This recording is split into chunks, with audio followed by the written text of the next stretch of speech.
we're looking at images seen earlier in Trenton, New Jersey, which is the focal point right now where it's believed the suspect may be. And again, in this imagery, when you saw earlier, you see law enforcement on that second level. You can see to the right of that residence, there's a ladder. We watched off camera, not live on television, but we saw it off camera. We saw the investigator or the authority walking up to that second level, and you see right here getting into the window and then escorting somebody out.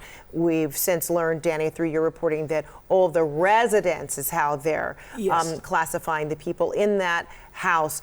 They have all been taken out safely. All right, with us now, former FBI Deputy Director Andrew McCabe. All right, so Andy, this is cross state lines, which is why we also love your expertise, because now, you know, this possibly is a federal investigation, right, for crossing state lines. So if indeed the suspect continues to be in there, talk to us about the priority of events, trying to negotiate with this person, or perhaps the priority is really trying to get residents out safely. Now, what possibly is transpiring? So, Fred, you hit the nail on the head there. The first thing, if you have the opportunity to do it, and it looks from this compelling video that they had the chance to and took advantage of it, you want to get as many potential hostages, residents, or actual hostages out of that building and off the scene to safety as you possibly can. And what you're seeing there is a very careful, incredibly dangerous, risky move, but one that successfully evacuated a number of those hostages. Every time you have a hostage leave the set, the level of risk and danger reduces somewhat. And that is really the thing that law enforcement is focused on going forward. Everybody thinks about hostage situations in terms of a tactical entry where a tactical team or a SWAT team goes in and confronts the offender or the hostage taker. In reality, that's the option of last resort. It's incredibly dangerous for the law enforcement folks involved and for anybody who's in the house. And so unless people are in imminent danger of serious injury or death, you're going to put that tactical entry off as long as you possibly can.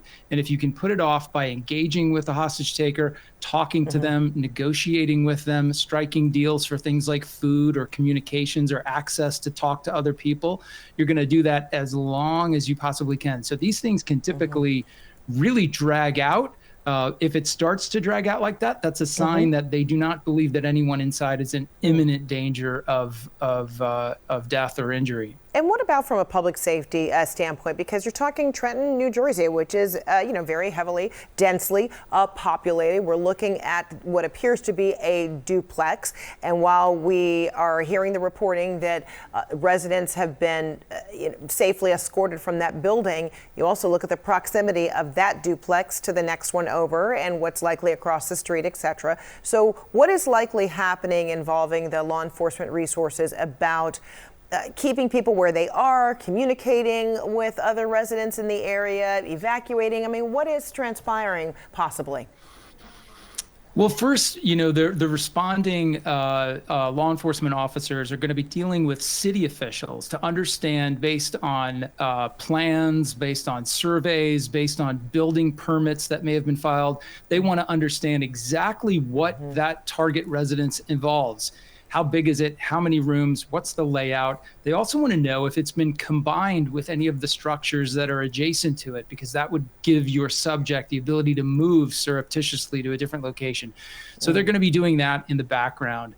Up front, as they determine it's safe to do so, they're going to probably interact with each one of those adjacent residents, each one of those structures on that block.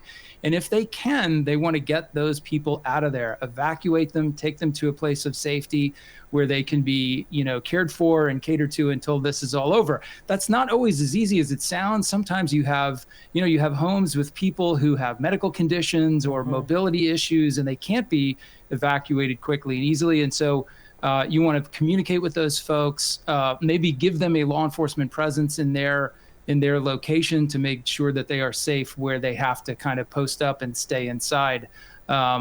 So all of these logistical issues are being addressed in the background while we watch what's going on in front of the house, and of course on that roof there where folks are doing their work. And Andy, are there federal resources that are being devoted to this right now, in addition to the municipalities? No question. And I think you heard at the Pennsylvania press conference that they've already interacted with their federal partners at the ATF and also at the FBI. I would expect that the New Jersey officials have done the same thing. As you mentioned, there's an interstate element to this crime, started in Pennsylvania, now seems to be centered in Jersey. That's certainly a source of jurisdiction. Although I should say carjacking is generally, there's a federal offense for carjacking because of the mobility involved with carjacking. So there's plenty of federal nexus here to involve the resources from the FBI and other agencies.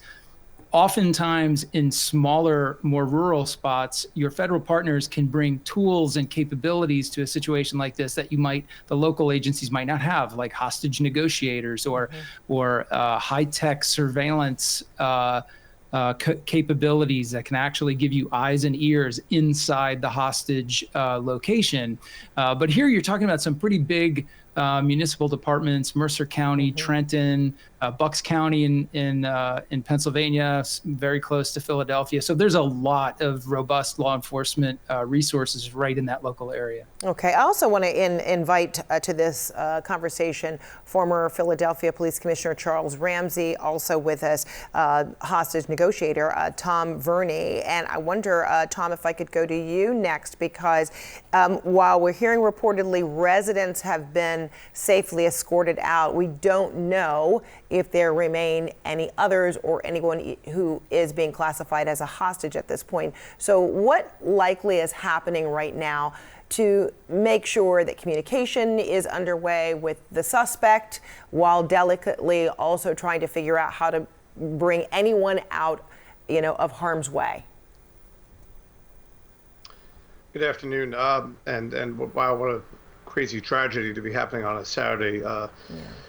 And this is something that police departments train for, and hope that never happens. And as been mentioned by my colleagues, the idea here is to try to lower the temperature of the room, so to speak. We clearly have an individual who is well armed, unfortunately, and has snapped.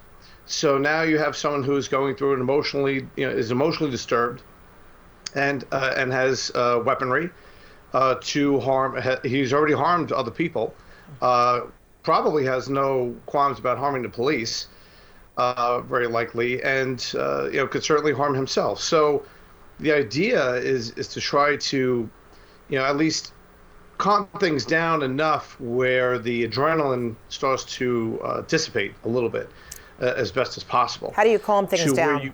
Especially given what you just laid out, the sequence of events that are being described as very violent, led to at least 3 deaths that police are confirming right now. So how does one maintain calm in what is a very erratic situation? Well, on the police side, they're going to be rational thinking, fairly calm people. I mean, they're going to be, certainly their adrenaline is going to be running a little bit too, because they don't want to get injured or worse in this situation. Because, we have to, work under the assumption that this person feels as if they have nothing to lose. And if they want to go out in a blaze of glory, they're going to take everybody else with them. And it seems that that's how the day started. We're just hoping that the day doesn't end that way. So again, the idea here is to try to reason with someone who may be, still somewhat unreasonable, and de-escalation tactics are of paramount importance here.